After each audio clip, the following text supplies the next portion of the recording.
बिस्मिल्लाहिर्रहमानिर्रहीम। अस्सलाम वालेकुम डियर स्टूडेंट्स। उम्मीद है कि आप सब लोग खैरियत से होंगे और मेरी अल्लाह ताला से ये दुआ है कि आप लोग जहाँ पे भी रहें खैर आफियत से रहें। आमीन सुम्मा आमीन। आप अपने आज के लेक्चर का आगाज़ करती हूँ। 10th सेकेंड ईयर का मैथ हमने स्टार्ट किया था। पहले लेक्चर में मैंने आप लोगों को फंक्शन, डोमेन और रेंज की डिटेल आपको इंट्रोडक्शन दिया था विद एग्जांपल्स के साथ। कोशिश की थी कि आपको कॉन्सेप्ट क्लियर हो जाए। तो आज मैंने आपको जो टॉपिक करवाना है वो है टाइप्स ऑफ फंक्शन। ठीक है, कि फंक्शन की कौन कौन सी टाइप्स होती हैं विद एग्जांपल्स मैं आपको वो करवाऊंगी और मेरी कोशिश होगी कि इससे के मतलब भी आपकी कोई कंफ्यूजन बाकी ना रहे। तो चलते हैं अपने लेक्चर की तरफ। टाइप्स ऑफ फंक्शंस, हमारा जो डिफरेंट टाइप्स ऑफ फंक्शंस होती हैं, ठीक है, ये रियल फंक्शंस होते हैं। तो सबसे पहली टाइप जो हम डिस्कस करेंगे वो है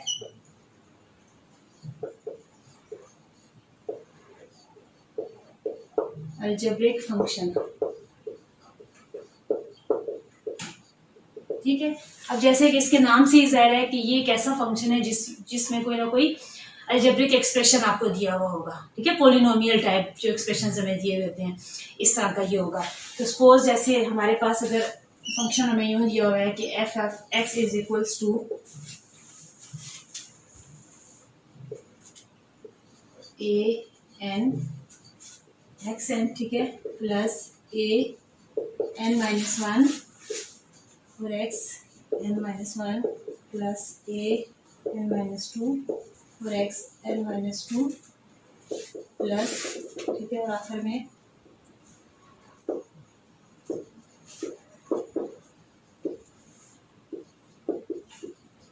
ठीक है, इसको आप यूं भी लिख सकते हैं और अगर हम ये यहाँ से स्टार्ट करें तो ये चीज़ हमारी इधर एंड में आ जाएगी। ठीक है, तो ये हमारे पास जो फंक्शन है इसमें अब आप देखें कि ये जो ए सारे लिखे हुए हैं ए एन और ए, ये कॉफिशेंट है। ठीक है, ये वेरिएबल है, एक्स हमारे पास बेस है, ये इसके कॉफिशेंट है। तो जो कॉफिशेंट है हमारे पास वो क्या है, वो क्या है, रियल नंबर्स है। ठीक है, और इसके बाद जो हमारे एक्सपोनेंट्स हैं, ये जो एन है ये, ठीक है, जो ऊपर पावर्स हमें दी हुई हैं, ये क्या है हमारे पास, ये नॉन नेगेटिव इंटीजर्स हैं।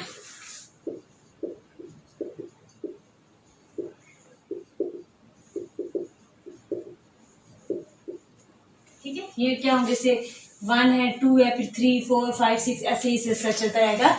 जो एक्सपोनेंट्स हैं वो नॉन नेगेटिव इंटीजर्स हैं और जो कॉफिशिएंट्स हैं वो हमारे रियल नंबर्स हैं। ठीक है, अच्छा, उसके बाद आगे हम चलते हैं। इसमें सपोज कि हम एक एग्जांपल ले लेते हैं कि जैसे हमारे पास है F of x is equals to X square. ठीक है, अब ये पोलिनोमियल है हमारे पास। कौन सी पोलिनोमियल है, जिसमें 2 डिग्री की, क्वाड्रेटिक जिसको बोलते हैं, जिसमें 2 डिग्री हो तो वो, ठीक है, सेकंड डिग्री की पोलिनोमियल। ये हमारे पास एक फंक्शन हमें दिया है।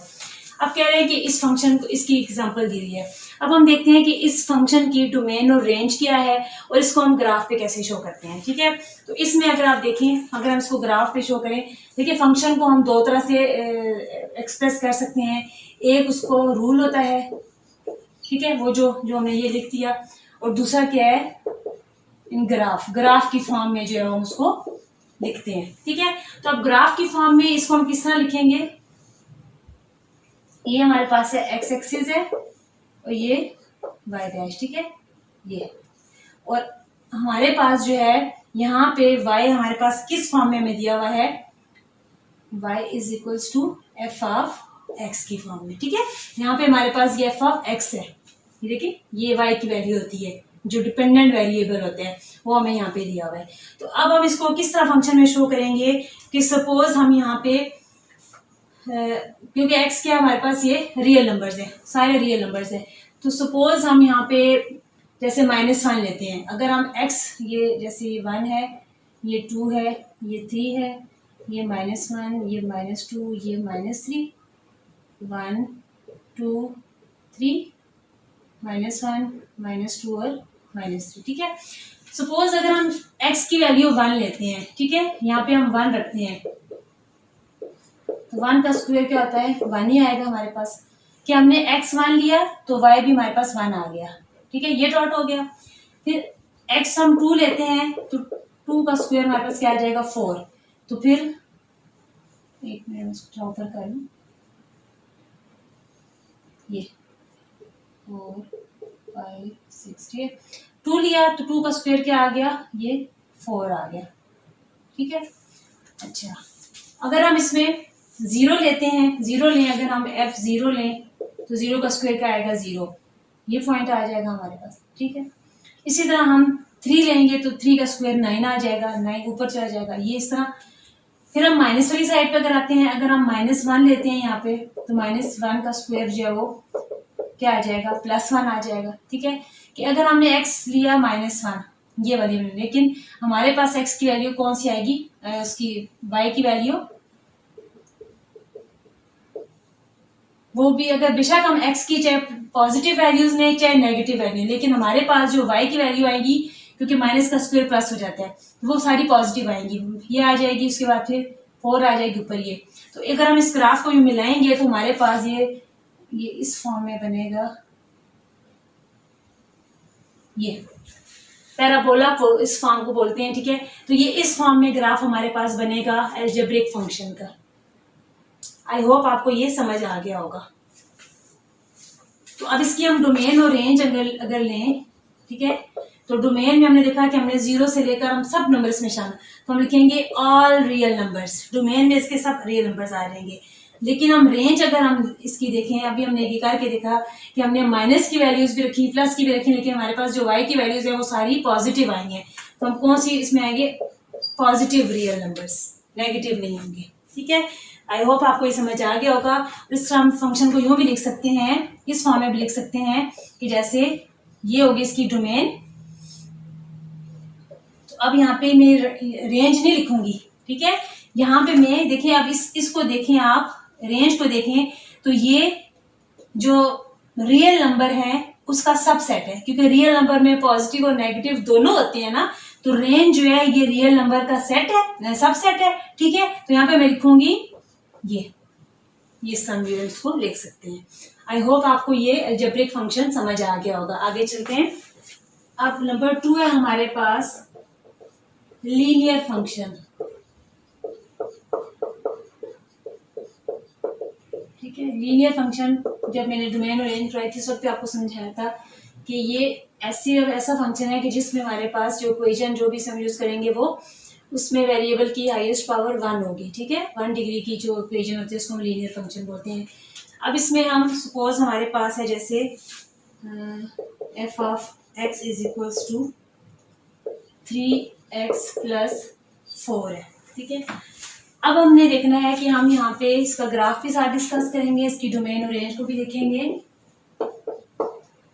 ये y is equals to F of x है और ये y डैश है, ठीक है। अब हम देखते हैं कि ये जैसे 1 है, 2 है, 3 है, 4 है, 5 है, -1 -2 -3 -4 1 2 3 4 5 -1 -2 -3 और, ठीक है। ये मैंने सारे नंबर लिख लिए। अब हमने देखना है कि हम x की जगह वैल्यूज कौन कौन सी रख सकते हैं। सपोज अगर हम x की जगह 0 पुट करते हैं तो क्या आ जाएगा, 4। कि x की जगह मैंने 0 0 यहाँ पे होता है, 0 पुट किया तो मेरे पास y की वैल्यू क्या आ गई, ये 4 आ गई, ठीक है। अच्छा, अब x की जगह अगर मैं 1 पुट करती हूँ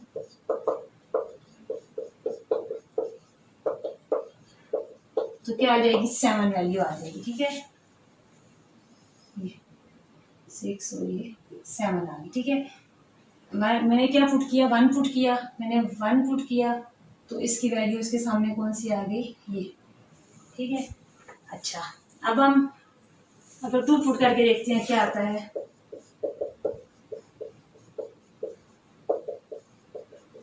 ये आ जाएगा 10, ठीक है। सपोज यहाँ पे है 8 9 और ये 10 है, तो ये आ जाएगा यहाँ पे। सपोज हम यहाँ से लिखते हैं कि ये अगर मैंने 2 पुट किया, ये 2 के ऊपर ये आ गया 10, ठीक है। अब इसी तरह अब हम इनमें माइनस पुट करके देखते हैं, ठीक है। कि अगर हम यहाँ माइनस पुट करते हैं ये, तो -3 + 4 क्या आ जाएगा, 1 आ जाएगा। -1 पुट किया तो हमारे पास +1 आ गया। हमने -1 पुट किया, ये पुट किया तो मेरे पास कौन सी वैल्यू आ गई यहाँ पे, ये, ठीक है, +1 आ गई। अच्छा, मैं -2 पुट करूंगी यहाँ पे, ये तो -6 + 4, ठीक है। तो -6 + 4 हमारे पास क्या आ गया, -2। अच्छा, -2 पुट किया तो -2 ये वैल्यू आ गई सामने इसके, ये। इसी तरह हम -3 पुट करके देखते हैं।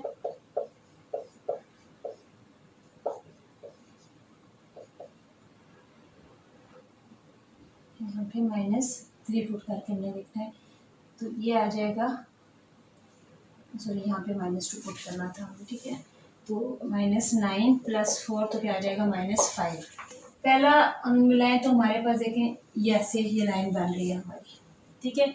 उसके बाद अगर हम अपनी माइनस वाली वैल्यूज़ को देखें जो हमने दूसरे मिलाई थी, वो हमारे पास कौन कौन सी वैल्यूज़ आई थी। एक हमारे पास यहाँ पे आई थी, ये 1 वैल्यू आई थी सबसे पहले जो हमने इसमें -1 पुट किया था, तो हमारे पास ये, ठीक है, -1 ये 1 आया था हमारे पास यहाँ पे। उसके बाद फिर हमारे पास ये आया था -2 आया था, -2 जो है वो यहाँ पे ये आई थी वैल्यू, ठीक है। फिर हमारे पास आई थी -5, ये तकरीबन ये -3 के सामने ये क्योंकि अब ये ज़रा मैं ग्राफ पेपर पे तो नहीं बना रही, तो इस तरह इसका ग्राफ बनेगा। अब हम इसकी डोमेन और रेंज लेते हैं। डोमेन इसमें क्या आ जाएगी, क्योंकि इसमें हमने 0 से लेकर प्लस माइनस सारे नंबर आके देखे, तो ऑल रियल नंबर्स। और अब इसकी रेंज में हम देखते हैं, तो रेंज में भी हमने देखा कि रेंज में भी इसमें सारे 0 भी और मतलब सारे हमने नंबर्स रख के देखे, तो माइनस वाले नंबर्स भी आ रहे हैं, प्लस वाले नंबर्स भी आ रहे हैं, ठीक है। तो डोमेन और रेंज दोनों में क्या आ जाएगा, all real numbers. I hope आपको ये भी समझ आ गया होगा। आगे चलते हैं, ये जो है ये इस तरह के साथ ये मिला दें। नेक्स्ट है हमारे पास नंबर 3, आइडेंटिटी फंक्शन, ठीक है। इन फंक्शंस को जो है ना आपने इनके नाम से याद रखना है, इनके नाम से आपने याद रखना है, उनके बिहेवियर से याद रखना है, तो फिर आपको ये इंशाल्लाह ज़रूर याद रहेंगे, ठीक है। इनको हमने समझ के आपने इनको याद रखना है। अब ये आइडेंटिटी फंक्शन है, आइडेंटिटी का क्या मतलब है, सेम, एक जैसे, ठीक है। आइडेंटिटी का इसकी आप यूँ मिसाल लें कि जैसे कि हमारे पास f(x) = x है। इसका ये मतलब है कि आप x की जो भी वैल्यू रखोगे आपके पास y की वही वैल्यू आएगी, ठीक है। जो चीज़ रखोगे वही आपको मिलेगी, तब इसको आइडेंटिटी फंक्शन बोला जाता है। तो इसकी हम अगर ग्राफ इसका बनाएं,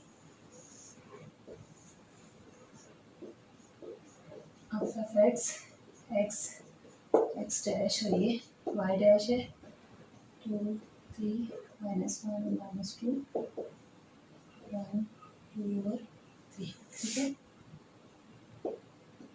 ये अब हम इसमें ये करते हैं कि सपोज हम x की वैल्यूज पुट करके देखते रहते हैं कि अगर हम x की जगह 1 रखते हैं तो f(x) से मेरे पास 1 होगा, 2 रखेंगे तो वो 2 आएगा। सपोज मैंने 1 रखा, ये 1 रखा तो इसकी वैल्यू क्या आई, 1। 2 रखा तो इसकी वैल्यू क्या आई, 2। 3 रखा तो इसकी वैल्यू क्या आई, 3। 4 रखूंगी तो इसकी वैल्यू क्या आएगी, 4। इसी तरह मैं -1 रखूंगी तो इसकी वैल्यू क्या आएगी, -1। -2 रखूंगी तो -2। -3 रखूंगी तो -3, ठीक है। ये इस तरह जो है ये हमारे पास ऐसे एक यूं ऐसे ये लाइन बन जाएगी हमारे पास, ये इस तरह इसका ग्राफ बनेगा, ठीक है। आई होप आपको समझ आ गया कि आइडेंटिकल फंक्शन कौन से होते हैं कि जो भी x की वैल्यू पुट करेंगे y की हमें सेम वही वैल्यू मिलेगी, ठीक है। अब y में क्या है, ये f(x) या y के इसमें डिपेंडेंट वेरिएबल है और x के इंडिपेंडेंट वेरिएबल, ठीक है। तो अब इसकी डोमेन और रेंज हम देखते हैं तो वो क्या होगी।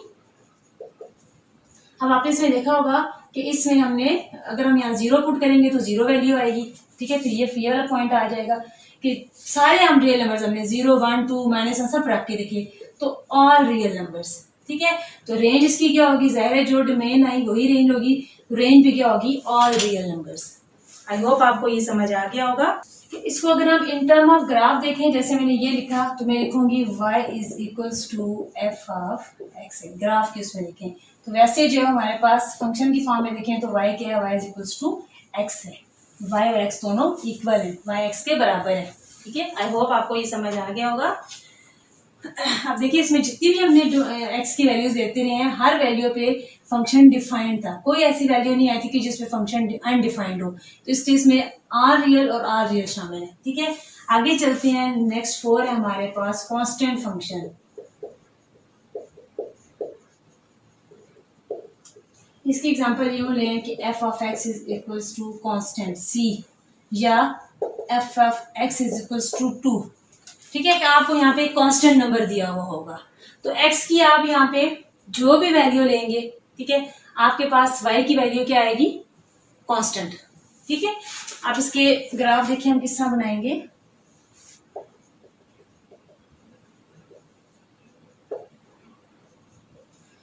सपोज के देखिए जैसे हमारे पास ये जैसे 1 है और ये 2, तो अब ये देखें यहां से ये हमारा इसका ये डिस्टेंस बन जाएगा ये।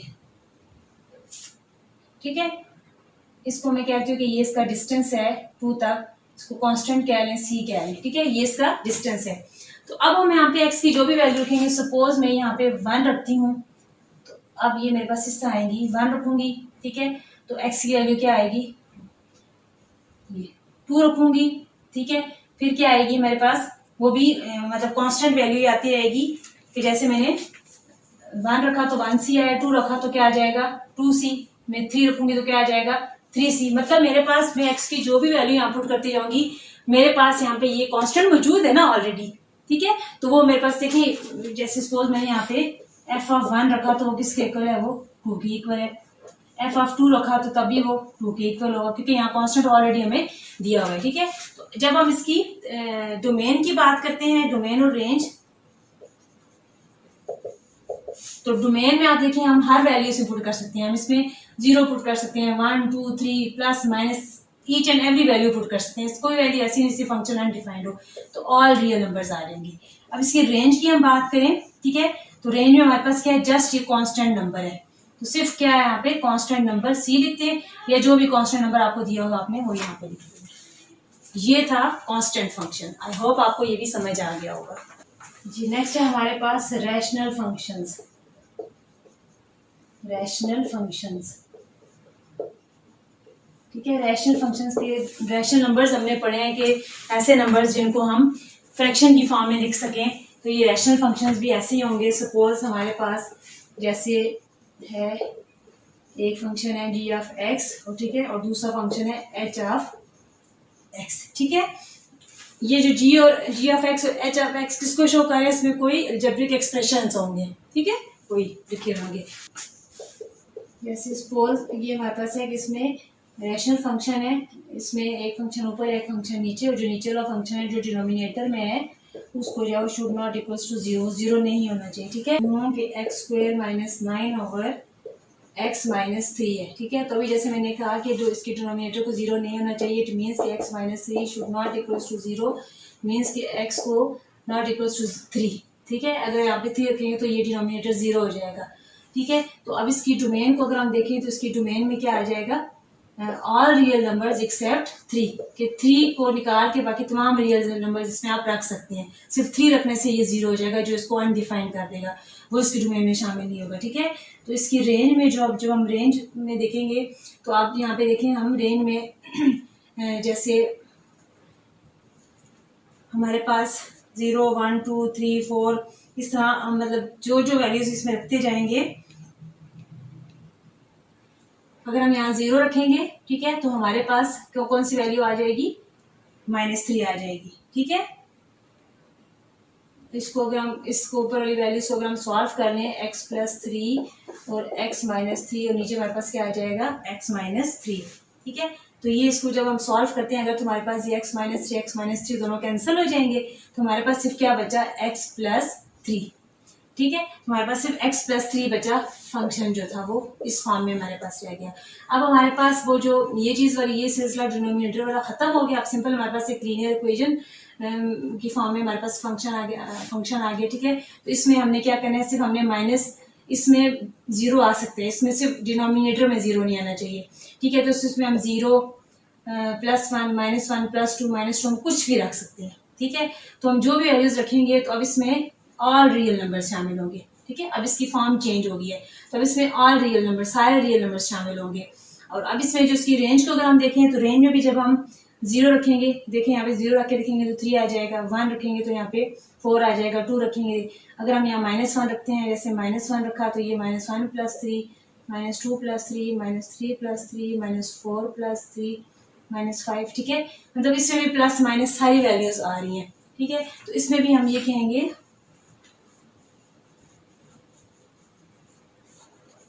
कि ये भी हमारे पास ऑल रियल नंबर्स आ जाते हैं, ठीक है। ये ऑल रियल नंबर्स, इसको भी हम ऐसे लिख लेते हैं ऑल रियल नंबर्स। अगर फंक्शन इसको हम सॉल्व करें तो वापस ये इस फॉर्म में, अगर x + 3 की फॉर्म में यूं आ जाए फंक्शन हमारे पास, ठीक है। तो वैसे अगर हम इस रेशनल फंक्शन को देखें, सपोज कि हमारे पास ये इस फॉर्म में अगर हो कि जैसे x² + 2 है और x² + 3 है, ठीक है।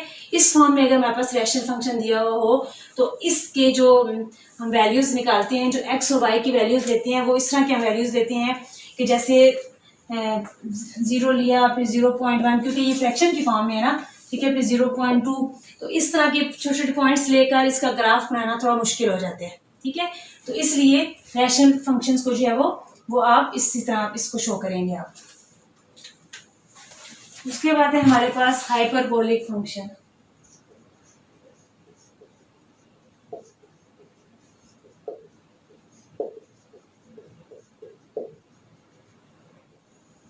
ठीक है, हाइपरबोलिक फंक्शन। अब हाइपरबोलिक फंक्शन सपोज मेरे पास इस फॉर्म में है, इस फॉर्म में आपको दिया हुआ है, ठीक है। तो अब इसमें हम देखते हैं कि इसका ग्राफ क्या बनता है, उसकी डोमेन और रेंज हम देखते हैं, ठीक है। x डैश और ये y डैश। अब इसमें डिनोमिनेटर में 0 नहीं आना चाहिए, क्योंकि अगर यहाँ 0 रखेंगे तो ये फंक्शन अनडिफाइंड हो जाएगा, ठीक है। मतलब हमने 0 नहीं देना, तो इसकी डोमेन क्या हो जाएगी, ऑल रियल नंबर्स एक्सेप्ट 0, 0 के अलावा तमाम रियल नंबर्स आ जाएंगे, ठीक है। तो अगर हम डोमेन में देखें, अगर हम यहाँ पे नीचे 0 रखेंगे, ठीक है, तो फिर इसकी रेंज को अगर हम देखें तो वो हमारे पास अनडिफाइंड फंक्शन हो जाते हैं। तो इसकी रेंज में भी यही होगा कि ऑल रियल नंबर्स एक्सेप्ट 0, कि 0 से जो है वो ये फंक्शन अनडिफाइंड हो जाएगा, तो डोमेन और रेंज दोनों में ये 0 शामिल नहीं होगा। तो अगर हम इसका ग्राफ बनाना शुरू करें, ठीक है, तो सपोज कि हम जैसे मैं समझने के 1 लेते हैं अगर हम, ठीक है, अगर हम यहाँ पे 1 लेते हैं, सपोज ये 1 लिया, तो आपके पास भी उसकी वैल्यू क्या आएगी, 1 आएगी, ठीक है। 1 लिया तो यहाँ पे उसकी वैल्यू 1 आएगी, यहाँ पे सपोज ये 1 है तो ये वैल्यू 1 आएगी, ठीक है। फिर आपने 2 लेंगे तो इसकी वैल्यू क्या आएगी, 2। फिर आप 3 लेंगे तो उसकी वैल्यू क्या आएगी, 3, ठीक है। फिर आपने 4 लिया, तो इसका मतलब इसका फंक्शन जो आपके पास ग्राफ बनेगा वो तकरीबन वो आपके पास इस तरह बनेगा, इस तरह बनेगा, ठीक है। और इससे चाहे जब आप इसमें नेगेटिव वैल्यूज भी आप ले सकते हैं, और जब आप नेगेटिव वैल्यूज लेते जाएंगे तो फिर ये आपके पास ग्राफ इस तरह, ये इसकी इन्फिनिटी तक, ठीक है, ये प्लस इन्फिनिटी और माइनस इन्फिनिटी तक ये जा रहा है ये ग्राफ, ठीक है। तो ये यूं और ये यूं इस तरह ये ग्राफ जाएगा। ये यूं समझ लें कि इसको ये प्लस इन्फिनिटी और ये माइनस इन्फिनिटी है, -1 है, ये 0 है और ये 1 है, ठीक है। तो आप इसमें जब आप ये वैल्यूज रखेंगे तो ये ग्राफ आपका प्लस इन्फिनिटी और माइनस इन्फिनिटी की तरफ चला जाएगा, इसकी ये शेप बनेगी। आगे चलते हैं, फिर हमारे पास आ जाता है मॉड्यूलस फंक्शन।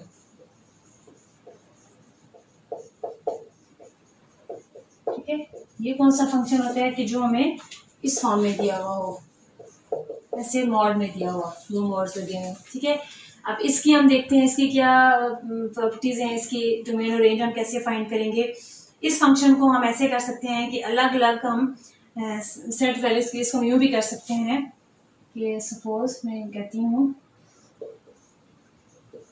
इसमें हम कोई भी नेगेटिव वैल्यू अगर हम रखते हैं ना, ठीक है, तो वो माइनस का साइन लगा उसके साथ लगा के उसको पॉजिटिव बनाते हैं। पॉजिटिव वैल्यू तो पॉजिटिव ही रहती है, लेकिन कोई भी नेगेटिव वैल्यू अगर इसके अंदर फर्स्ट करें -1 रखेंगे तो वो उसको पॉजिटिव बना देगी। जो भी माइनस की वैल्यू हम इसके अंदर रखेंगे उसको पॉजिटिव बना देगी, ठीक है, माइनस का साइन उसके साथ लगा के। तो अब इसको हम यूँ भी कर सकते हैं कि हमारे पास ये 2 तरह से हम इसको कर सकते हैं कि अगर x जो है वो ग्रेटर देन इक्वल्स टू 0, ठीक है, मतलब पॉजिटिव हो, तो तब हमारे पास y की वैल्यू क्या आएगी, पॉजिटिव ही आएगी, x ही आएगी, ठीक है।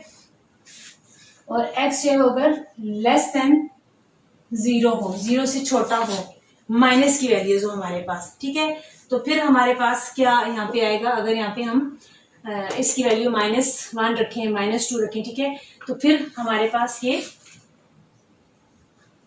ठीक है, दो तरह से, यहाँ पे हमने पॉजिटिव वैल्यू ली, ग्रेटर देन इक्वल में पॉजिटिव x होगा, और लेस देन 0 मतलब नेगेटिव में ये नेगेटिव x होगा। तो अब हम देखते हैं कि ये दोनों वैल्यूज रखने से हमारे पास f ऑफ x या y की वैल्यूज क्या आती हैं। आप यूं देख रहे हैं, इसका ग्राफ ये है, ठीक है। सपोज कि हमने 1 2 3 4 -3 -4 1 2 4, ठीक है। अब ये समझिए कि सपोज हमने इसमें अगर हम 0 रखते हैं, ठीक है, 0 रखेंगे इसमें तो हमारे पास 0 ही आएगा, ठीक है। x 0 रखेंगे तो y की वैल्यू भी 0 आएगी। अगर हम इसमें x 1 रखते हैं, ठीक है, तो y की वैल्यू हमारे पास क्या आएगी, 1 आएगी। x 2 रखेंगे तो y की वैल्यू क्या आएगी, 2 आएगी। 3 रखेंगे तो इसकी वैल्यू क्या आएगी, 3 आएगी, ठीक है। अगर हम -1 रखते हैं, मैंने भी आपको बताया कि ये माइनस की वैल्यूज को देखिए, अगर हम सपोज इसमें हमने जैसे -1 रखा, ठीक है, तो ये उसके साथ माइनस लगा के उसको +1 बना देगा, ठीक है। तो -1 भी रखेंगे तो तब भी इसकी वैल्यू क्या आएगी, +1 आएगी, +2 +3 ये। तो अब जो हमारे पास ग्राफ बनेगा वो कुछ इस तरह बनेगा, ये कुछ इस तरह, ठीक है। माइनस रखने से भी इसकी वैल्यूज प्लस ही आएंगी। तो ये हमारे पास था मॉड्यूलस फंक्शन कि अगर हमने इसमें -1 रखा तो तब भी हमारे पास ये +1 आया, और +1 रखा तो वो +1 ही आया। अच्छा, इसी तरह हम इसकी डोमेन और रेंज को देखते हैं कि डोमेन में हमने 0 से लेकर हर नंबर रखा तो वो ऑल रियल नंबर्स आ गए। अब इसकी रेंज को हमने देखा, ठीक है, तो रेंज में हमने जो भी नंबर रखा, नेगेटिव नंबर भी रखा तब भी पॉजिटिव आया, और पॉजिटिव तो खुद ही पॉजिटिव आया, मतलब इसमें सिर्फ पॉजिटिव वैल्यूज आई हैं, तो पॉजिटिव रियल नंबर इसमें आ जाएंगे। आई होप आपको ये समझ आ गया होगा। हमारे पास इवन फंक्शन, अब इवन फंक्शन क्या है, सपोज के हमारे पास जैसे ये इसके सबसे पॉपुलर फॉर्म है इवन फंक्शन की, ठीक है, f of x is equals to x², ठीक है। आपसे कह रहे हैं कि इसको इवन फंक्शन हम यूं कहेंगे कि अगर हम यहाँ पे माइनस लेते हैं x की कोई भी वैल्यू, ठीक है, तो वो हमारे पास जो आएगा वो फिर भी हमारे पास पॉजिटिव ही f ऑफ x आएगा। वो किस तरह कि सपोज हम यहाँ पे रखते हैं f ऑफ -1, तो -1 का जब हम स्क्वायर लेंगे तो हमारे पास क्या आ जाएगा, +1। तो आई होप आपको समझ आ गया कि इवन फंक्शन क्या है, कि माइनस की वैल्यू रखने से भी आपके पास पॉजिटिव फॉर्म में वो आ रहा है उसका आंसर। तो इसका जब हम ग्राफ बनाएंगे तो वो इस तरह बनेगा, f of x x dash और y डैश, ठीक है। तो जैसे अभी हमने किया कि अगर हम इसमें 0 रखेंगे, ठीक है, तो 0 का स्क्वायर 0 ही आएगा, लेकिन हमने इसको माइनस के साथ देखना है, ठीक है, कि माइनस हमने रखना है। तो अगर हम इसमें सपोज ये देखें -1 -2 -3 और -4, ठीक है। अब हम इसमें करके देखते हैं कि अगर हमने इसमें -1 रखेंगे, ठीक है, तो -1 का स्क्वायर क्या हो जाएगा, +1, ठीक है, ये आ जाएगा। -2 रखूंगी तो -2 का स्क्वायर क्या हो जाएगा, 4 3, तो ये देखिए तकरीबन आपका यहाँ पे आ जाएगा, ये 2 के ऊपर सामने ये, ठीक है, 4। इसी तरह -3 रखूंगी तो -3 का स्क्वायर क्या आ जाएगा, 9 ऊपर आ जाएगा। तो आपके पास, और अगर हम पॉजिटिव वैल्यूज में रख के देखें, ठीक है, पॉजिटिव से तो पॉजिटिव ही आएगा, तो फिर हमारे पास इसका ग्राफ कुछ यूं बनेगा, कुछ इस फॉर्म में, पैराबोलिक फॉर्म में बनेगा, ठीक है, पैराबोला की फॉर्म में बनेगा। ये था हमारा f of x equals to x² even function. इसी तरह हम अब देखते हैं ऑड फंक्शन की।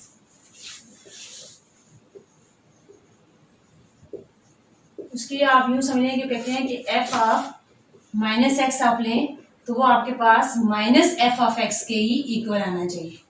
इसका जो सबसे पॉपुलर जो इसका फंक्शन है वो है एक्स क्यूब। ठीक है, अब आप यहाँ पे -1 रखेंगे तो आपके पास देखिए -1 का क्यूब क्या आता है, -1 ही आएगा। -2 रखेंगे आप यहाँ पे तो -2 का क्यूब क्या आएगा, -8 आएगा। इसको बोलते हैं ऑड फंक्शन। अब पैरामीट्रिक फंक्शन,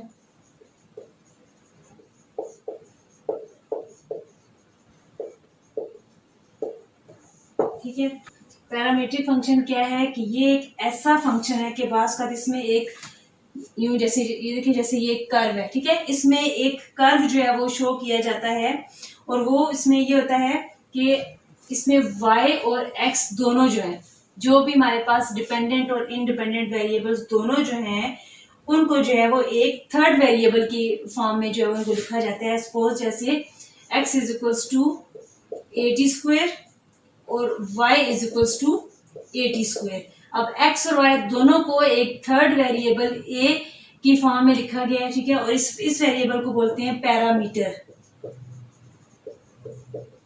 ठीक है, तो इनको सॉल्व करने का ये तरीका होता है कि इन इक्वेशंस में से जो है इसको a को एलिमिनेट कर दिया जाता है।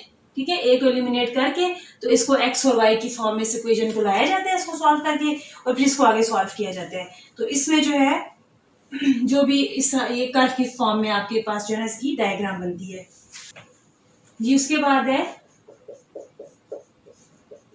Explicit function.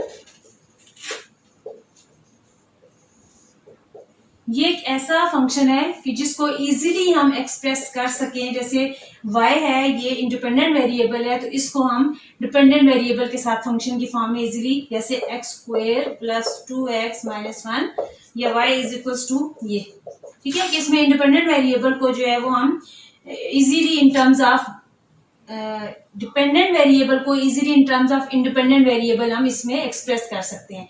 ये है एक्सप्लिसिट फंक्शन। लेकिन हमारे पास है इम्प्लिसिट।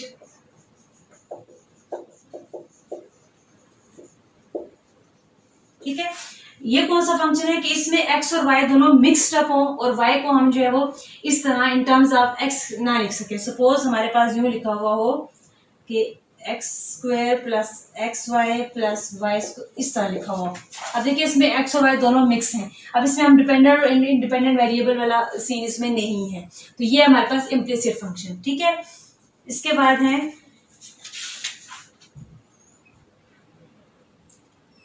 एक्सपोनेंशियल फंक्शन है, क्योंकि ये बहुत सारे फंक्शंस हैं। अब इनकी डिटेल इंशाल्लाह मजीद डिटेल जो है आगे एक्सरसाइज में हम जैसे साथ साथ क्वेश्चंस करते जाएंगे तो इनकी मजीद डिटेल, इनके ग्राफ बनाना, इनकी डोमेन, इनकी रेंज आगे क्वेश्चंस के साथ साथ आपकी ये क्लियर होती रहेगी। ठीक है, तो ये फंक्शन जो है इसमें वेरिएबल्स को जो है एक्सपोनेंट की फॉर्म में आता है। सपोज आपके पास यूं होता है कि जो वेरिएबल होता है वो हमारे पास एक्सपोनेंट की फॉर्म में आ जाता है, जो इंडिपेंडेंट वेरिएबल का, ये तो डिपेंडेंट है ना, ये इंडिपेंडेंट, इसको एक्सपोनेंट बोलते हैं। ठीक है, फिर है लॉगरिथमिक। लॉगरिथमिक फंक्शन में क्या होता है हमारे पास जो लॉग की फॉर्म में आ जाता है, जैसे y is equals to log a x। ठीक है, इस फॉर्म में हमें जो दिया हुआ होता है। उसके बाद हमने हाइपरबोलिक फंक्शन पढ़ा था, तो जैसे हाइपरबोलिक फंक्शन में क्या था कि f of x is equals to 1/x। तो इनवर्स हाइपरबोलिक क्या होगा, इनवर्स हाइपरबोलिक, ठीक है, वो हो जाएगा x - 1, वो इनवर्स में आ जाएगा। ठीक है, इसी तरह ट्रिग्नोमेट्रिक फंक्शंस आ जाएंगे। ट्रिग्नोमेट्री आप लोगों ने अच्छी तरह पढ़ी हुई है, आपको पता है साइन कॉस tan इसकी फॉर्म में होते हैं। ठीक है, तो इनमें साइन कॉस जरा यूज होंगे, वो जैसे यूं हो गया okay y is equals to sine of x। ठीक है, तो इनवर्स ट्रिग्नोमेट्री क्या हो जाएगा, y is equals to sine inverse x। ठीक है, ये हो जाएंगे इनवर्स ट्रिग्नोमेट्रिक फंक्शंस। इसके अलावा अगर किसी फंक्शन को हम यूं, जैसे अभी मैंने कराते हुए आपको 2 जगह कराया था, कैसे इसको 2 पार्ट्स में हम उसको कर दें। ठीक है, कि जैसे वो इसकी एक इंटरवल x इसके दरम्यान इसकी वैल्यूज लाया कर रही है और दूसरी यहाँ पे है। ठीक है, तो इसको बोलते हैं पीस फंक्शन। ठीक है, तो डियर स्टूडेंट्स, ये थी टाइप्स ऑफ रियल फंक्शंस के फंक्शंस की जितनी भी टाइप्स थी, मैंने कोशिश की है कि आपको विद एग्जांपल्स उनकी डोमेन और रेंज उनके ग्राफ के साथ बताने की पूरी कोशिश की है ताकि आपकी कंफ्यूजन दूर हो जाए। तो इनमें से लास्ट में आके जो 3-4 जो हमारे फंक्शंस थे जो रह गए, जिनकी डोमेन और रेंज में आपके साथ पहले वाले लेक्चर में डिस्कस कर चुकी थी, तो अगेन जब इंशाल्लाह क्वेश्चंस आपके एक्सरसाइज में आएंगे तो इसको मैं मजीद आपके साथ डिटेल में डिस्कस करूंगी। तो आपको मेरा आज की लेक्चर ये वीडियो बनाने का मकसद ये था कि आपके दिमाग जो है इस चीज़ से यहाँ से क्लियर हो जाए कि फंक्शंस की टाइप्स कौन कौन सी होती हैं। तो उनकी टाइप्स को जो है वो उनके हम नाम और उनके बिहेवियर से हम याद रखते हैं कि वो उनका नाम क्या है, उसका बिहेवियर क्या है, उसकी प्रॉपर्टी क्या है। तो मैंने कोशिश की है कि ये सारी चीज़ें आपको विद एग्जांपल समझाऊं ताकि आपकी कंफ्यूजन दूर हो। तो मुझे उम्मीद है कि आपकी काफ़ी हद तक इसमें कंफ्यूजन दूर होगी। फिर भी किसी का कोई प्रॉब्लम रह गई है तो आपने मुझे कमेंट्स में बताना है। इंशाल्लाह अज़ीज़ मैं दोबारा आपके लिए लेक्चर तैयार करूंगी और जैसे जैसे आगे हम एक्सरसाइज करेंगे, मुख्तलिफ टॉपिक्स आते जाएंगे और मैं डिटेल में आपको इंशाल्लाह विद एग्जांपल समझाती रहूंगी। मेरी पूरी कोशिश होगी कि ये यूनिट थोड़ा सा मुश्किल यूनिट है और कॉम्प्लिकेटेड यूनिट है और उसमें स्टूडेंट्स अक्सर कंफ्यूज रहते हैं, उन्हें मुश्किल से ही समझ आते हैं। तो मैं इंशाल्लाह अज़ीज़ अपनी पूरी कोशिश करूंगी कि आपको बहुत डिटेल में और हर चीज़ एग्जाम्पल्स के साथ समझाऊँ ताकि आपको अच्छी तरीके से ये यूनिट पूरा समझ आ जाए। ये इंपॉर्टेंट यूनिट भी है। तो इंशाल्लाह अज़ीज़ नेक्स्ट लेक्चर में मैं आपके साथ 1.1 एक्सरसाइज को डिस्कस करूंगी। उसके कुछ पहले 3-4 क्वेश्चंस आपको कराऊंगी डिटेल में, जो भी है उसमें इंशाल्लाह मैं आपको सारे साथ साथ बताती भी जाऊंगी। हर टॉपिक से रिलेटेड क्वेश्चंस आपको मैं कराती रहूंगी। तो अगर आपको मेरी वीडियो पसंद आई है तो उसको लाइक करना और शेयर करना बिल्कुल मत भूलिएगा। तो इंशाल्लाह अपनी अगली वीडियो के साथ दोबारा आपके सामने हाजिर होंगी। अपना बहुत सारा ख्याल रखिएगा, मुझे दुआ में याद रखिएगा। अल्लाह हाफिज़।